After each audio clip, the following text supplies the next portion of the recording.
time travel goggles. Dare to explore the past and future. Let's go to the past then.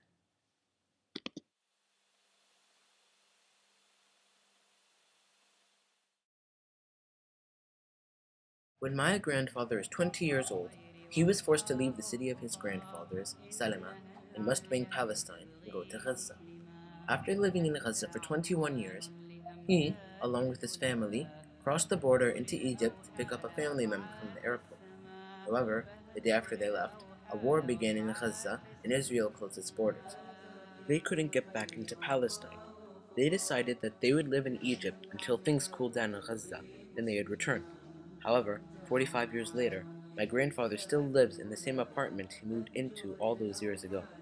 After asking him some questions, I realized that according to our culture, the fighting going on in Palestine is just a big waste of time and effort. If we could just work with each other rather than against each other, we would finally be able to live in peace. In Egypt, they live just like any other family. When my father went to college, he planned on studying computer engineering. However, Palestinians weren't allowed to take engineering, so as he knew English, he decided to use it for translating. In the year 1990, sometime before my father graduated from college, the Gulf War broke out. Due to some political problems, the president sent many Palestinians who didn't have passports out of the country. My father was one of those people. His only immediate option was to go to Yemen. Though life in Yemen was hard in many ways, he found a way to make things work. He found work as an English teacher and translator. Some years later, he decided to get married.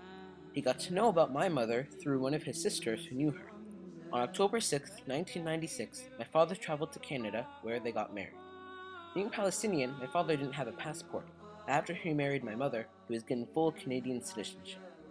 In Canada, my father returned to college as translating jobs were hard to come by. As he could now go into whatever field he wanted, he decided to go into computer programming. Once he finished college, he got a job as a computer programmer. 1 year later, however, the job market went down and my father was laid off.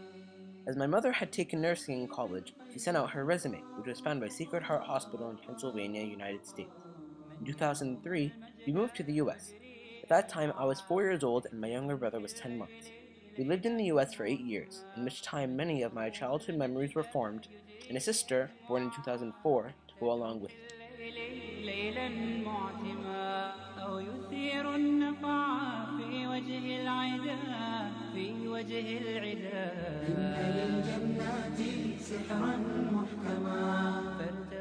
Then, in 2011, my father found work in Doha, Qatar. While the rest of us stayed in the US, my father went on his own to Qatar as to get things started. Eventually, we got onto a plane and flew to Qatar. After a year of rough schooling, I found Qatar Academy. In time, I grew accustomed to the way the school worked. Then, at 12 o'clock p.m. on December 5th, our English teacher gave us an assignment where we had to create a documentary about our family. In the process, I learned so much about my family that I never knew before. Creating this documentary gave me the chance to understand the struggles that my father, grandfather, and countless others did to make our world a better place.